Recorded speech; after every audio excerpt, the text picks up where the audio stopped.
Bonjour à tous, je suis ravie d'être ici ce matin, je vous remercie pour votre invitation. Effectivement, je suis là pour vous faire part de mon expérience et en particulier de ce que j'ai vécu ces 15 dernières années comme transformation digitale dans un grand groupe d'abord, ensuite comme DG d'une start-up que j'ai rejoint. On était 5 à Hambourg dans un petit appartement au-dessus du McDo à Hambourg. Et ensuite de CAPA. Donc effectivement, j'ai 15 ans d'expérience dans Internet, un peu plus, comme expérience professionnelle.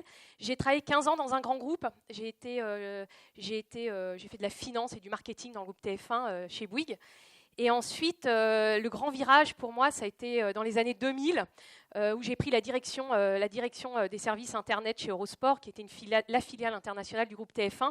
Et je me souviens à l'époque, tous mes amis et mes collègues me disaient « Mais t'es dingue, regarde la bulle, c'est mort, ça y est, ta carrière est morte, Internet, c'est mort. » On est en 2001. Et donc, bien finalement, on est devenu numéro 1 en Europe avec Eurosport, d'un point de vue financier et en termes de trafic. Et puis, je me suis dit que c'était assez schizophrénique de travailler pour Internet dans un grand groupe traditionnel. On pourra peut-être en rediscuter plus tard. Et donc, j'ai suivi un fonds d'investissement. Je ne connaissais absolument rien au fonds d'investissement à l'époque. Je ne savais pas ce que c'était, je ne savais pas comment ça marchait. Et j'ai rejoint effectivement une toute petite start-up. On était 5 à Hambourg. Il fallait avoir un peu de courage, qui s'appelait Kype. Donc Kype, en 3 ans, est devenu le numéro 1 européen des sites d'avis de consommateurs. Et on a été racheté par Yelp, le leader américain. Et puis, en 2010, je suis rentrée en France. Et ma première expérience en France a été de m'inscrire à Pôle emploi. Et là, je me suis dit, ça va être chaud, ça va être compliqué, on n'est pas sorti de l'auberge. Et pourquoi j'ai eu cette impression-là ? Alors moi, je savais qu'on n'allait pas m'aider. D'ailleurs, mon conseiller m'a dit Stéphanie, pour vous, c'est mort, il va falloir vous débrouiller toute seule. Je dis, bon, ok, à la limite, je peux faire. Et puis, en revanche, j'étais au Pôle emploi à Vitry-sur-Seine. Et là, je me suis rendu compte que 90% des gens avec qui j'étais ne savaient pas faire de CV, étaient complètement perdus, ne savaient finalement pas se réorienter. Et je me suis dit, finalement, la crise des quarantaines aidant, finalement, si je peux apporter tout ce que j'ai appris et tout ce qu'on m'a donné, et aussi mon réseau, pour changer la vie des gens, et en particulier dans leur recherche d'emploi, eh bien, je vais le faire. Donc, je me suis lancée dans l'entrepreneuriat en lançant CAPA, il y a un peu plus de 3 ans, avec 3 cofondateurs. Aujourd'hui, CAPA, c'est le premier site d'emploi en France. Un peu plus de 4 millions de personnes viennent tous les mois chercher un emploi sur CAPA, 200 000 nouveaux inscrits chaque mois. 60% non-cadres, 40% cadres et cadres dirigeants. Et en fait, dans ma carrière, j'ai recruté directement un peu plus de 400 personnes. Et je me suis dit que là aussi, il y avait des choses qui devaient changer parce que, eh bien, on est tous confrontés à la révolution digitale.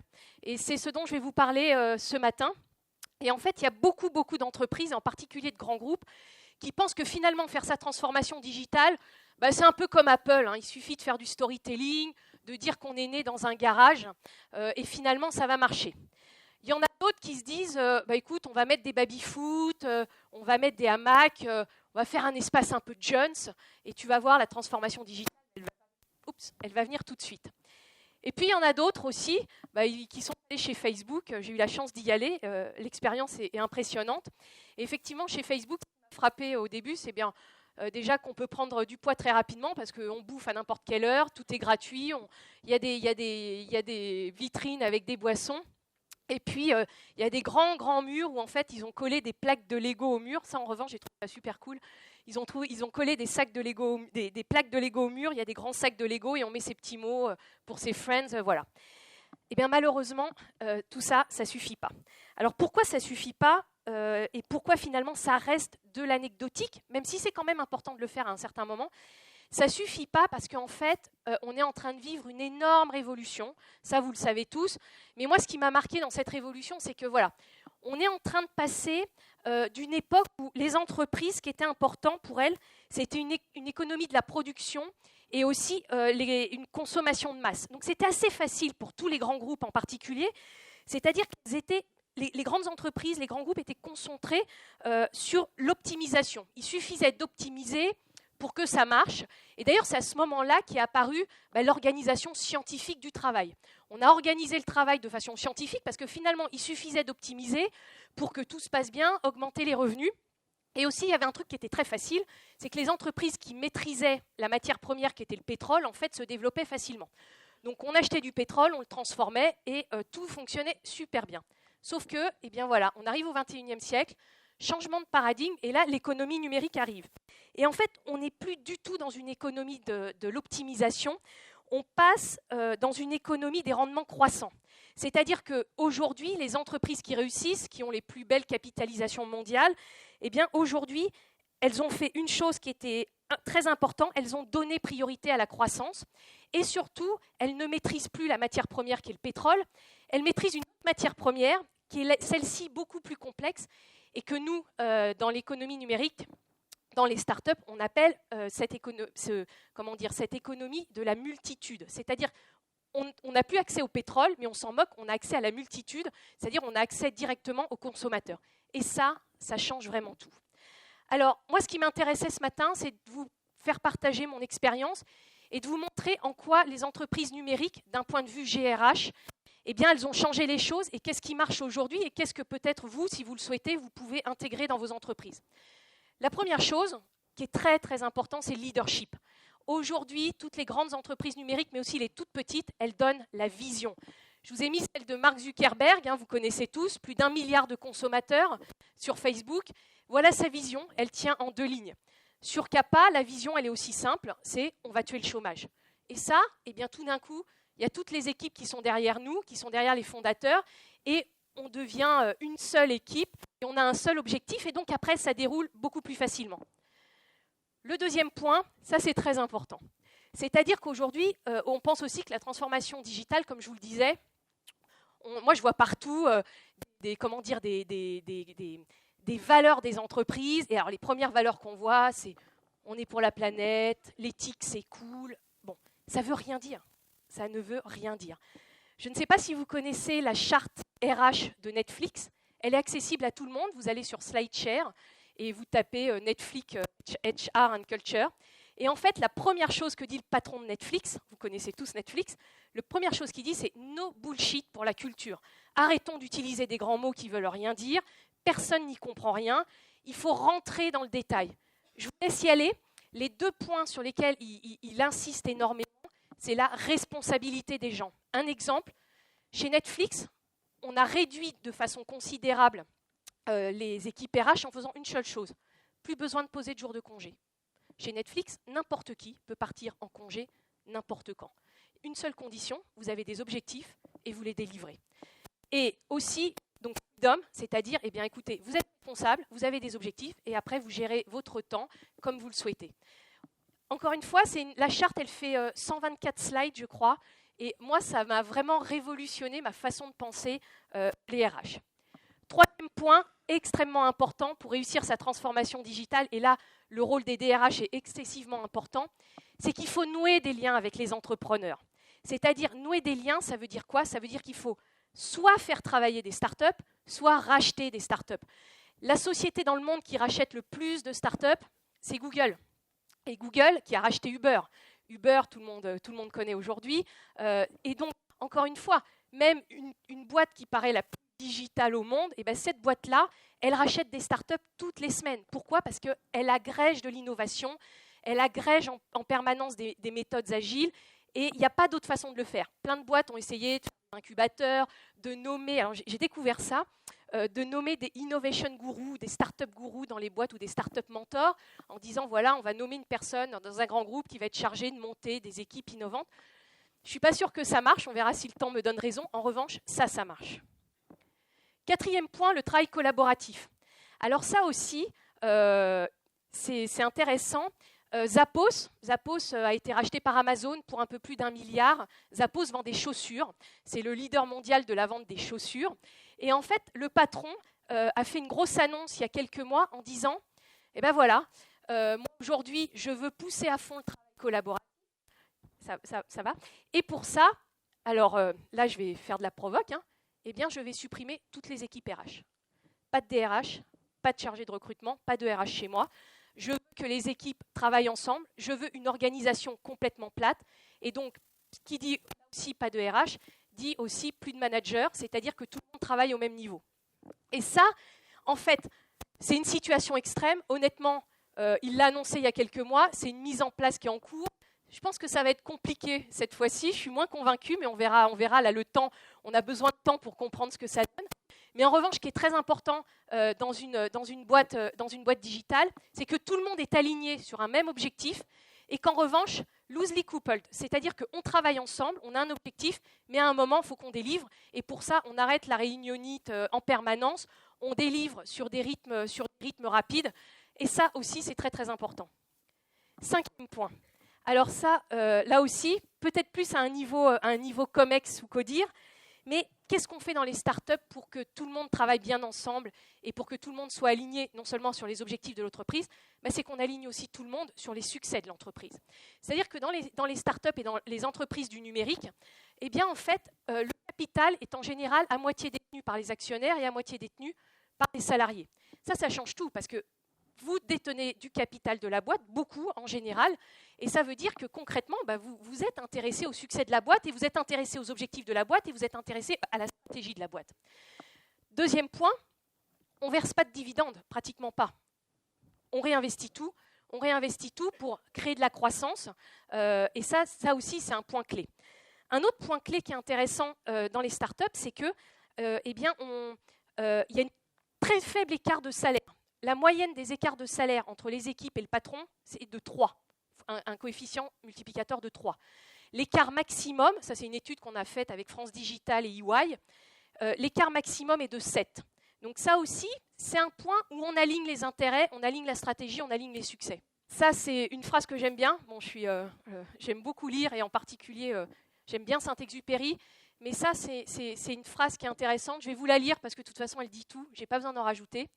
Si tu veux construire un bateau, ne rassemble pas tes hommes et femmes pour leur donner des ordres, pour expliquer chaque détail, pour leur dire où trouver chaque chose.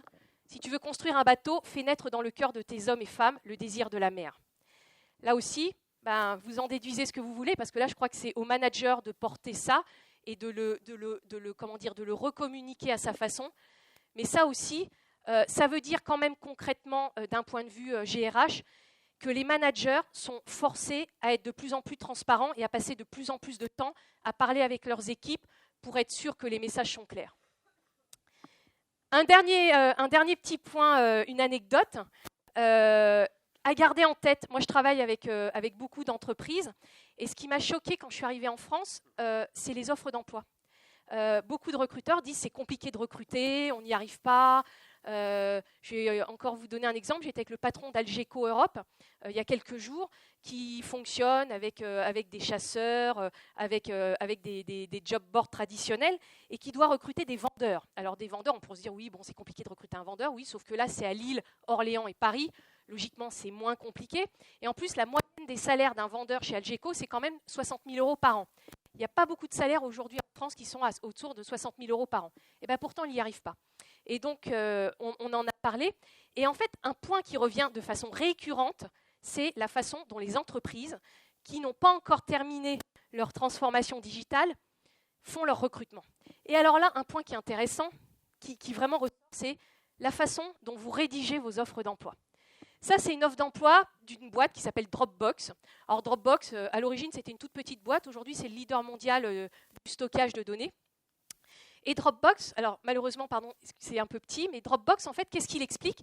Il dit, la première partie de son offre d'emploi, c'est, il ne décrit pas sa boîte, hein, parce que lui, il part du principe que tout le monde connaît sa boîte. Et il dit, mais voilà pourquoi ce serait bien que vous veniez travailler chez Dropbox. Voilà tout ce que moi, je vais vous apporter. Et dans la deuxième partie, encore une fois, les benefits and perks. Il ne décrit pas les missions. Il ne dit pas, voilà, vous allez devoir faire ci, vous allez devoir faire ça. Il dit, voilà ce qu'on va faire ensemble et voilà ce que la boîte va vous apporter comme bénéfice et comme performance. Un autre exemple, alors là, c'est une toute petite start-up dans la Silicon Valley, iFixit. Et encore une fois, qu'est-ce que nous, on va vous apporter? Pourquoi c'est cool de travailler chez nous? Alors, cool en français, c'est un peu dénigrant. Aux États-Unis, c'est un mot qui est assez fort, en particulier dans la relation de travail. Et après, c'est, vous voyez, ils mettent des photos, des vidéos.